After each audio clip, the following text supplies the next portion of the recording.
This was the worst scene I've ever been to. Before you even went into the residence, you could smell the decomposition.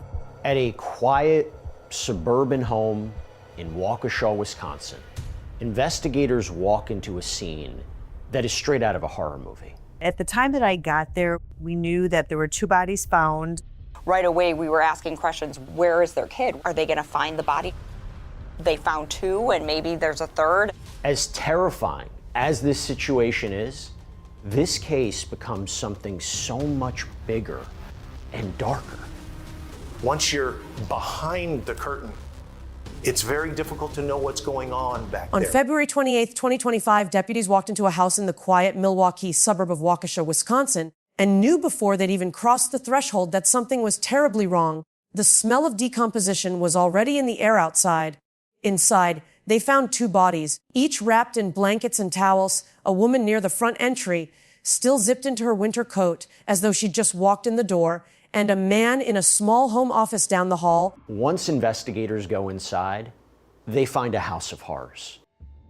Tatiana was shot multiple times. She had been covered up by numerous blankets and towels. Towards the front of the residence, there was a small office area, and that's where Donald was. And again, he was also covered with blankets and towels. It appeared that he might have been at his desk or doing some type of work there. There were candles in the area of Donald Mayer's body. They were not lit when I got there. They were extinguished, but it did appear that they had been lit in the past. Once we were able to remove some of the blankets and clothing from Don, you could see that there was a head wound, a very massive head wound.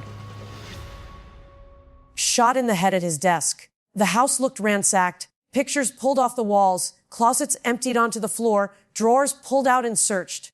And for a moment, investigators assumed they were looking at a... When they first entered, they thought that this was possibly a burglary. Pictures were off the walls, beds were off the box spring.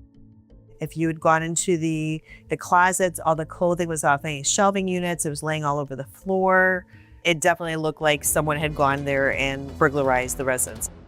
There's also another small study area upstairs where paperwork was pulled out. We did find paperwork for a handgun, but we didn't locate a handgun in the house. So was it something where a suspect located a handgun and then used it on the family? As the night progressed, we determined there was no other victims in the house. Burglary that had turned deadly. They were wrong. The victims were identified as Nikita Casap, 35, and her husband, Donald Mayer, 51, and their 17-year-old son, Nikita. The only other person who lived in that house was gone. It was Nikita's own grandmother who had first sounded the alarm days earlier, calling police because she couldn't reach her grandson and because Donald, her son-in-law, had been sending her oddly worded text messages. For us.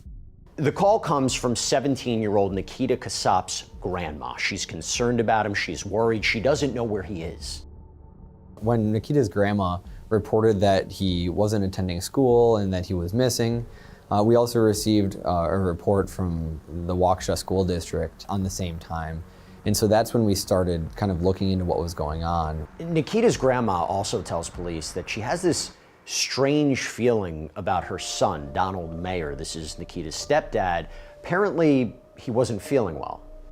Donald has been texting her. She thinks he's acting a little weird, but there's no alarm. She thinks, okay, he's sick and he's acting. Claiming he was too sick to talk. Around the same time, Nikita's high school reported that a normally perfect attendance honor student had simply stopped showing up, and that when teachers reached out, the replies claimed he was... Family. We had gotten a couple different well-being checks, and we had learned that, Nikita hadn't been at school, Don hadn't been at work. Nikita had previously been, perfect attendance at school, and now he's a no-show. The last date that he was physically at school was the 11th. I believe that a couple of his teachers reached out to him and he had a response that he was sick. They indicated that he should have one of his parents call the school, and no one ever did. When was Don last seen? When was he last at work? Did his work have contact with him? Donald really worked from home. I think he went in very rarely into his office.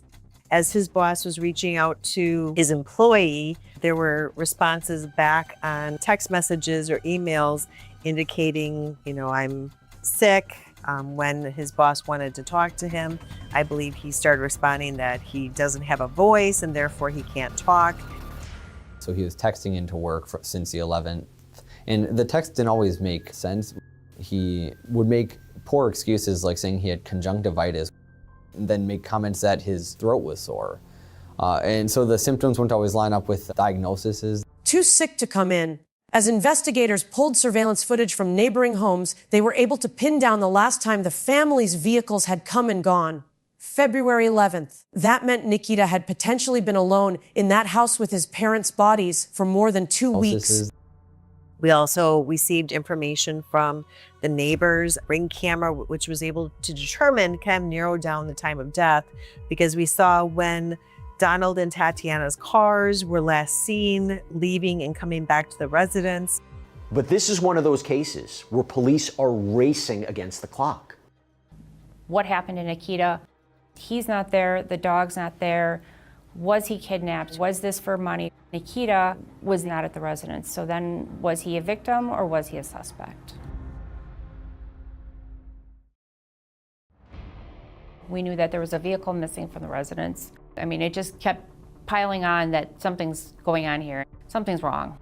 Investigators need to find Nikita. The last time anyone heard from him was February 11th. Now it's the 28th. That's more than 2 weeks later. Before anyone found them, Nikita's story was, on paper, the kind of story America tells about itself. He and his mother had emigrated from Moldova, a small Eastern European country wedged between Romania and Ukraine, when he was 7 years old. Family, have they been targeted? Well, it turns out their story is very unusual. First of all, Nikita and his mom are from the Eastern European country of Moldova. Moldova is just north of the Black Sea, right next to Romania, just to the southwest of Ukraine. Nikita and his mom were living in Moldova, and they came over to the U.S. when he was 7 years old. And his mom met Donald and moved here, got married, and Donald really took him in and treated him like a son. He excelled in school. He enjoyed academics greatly.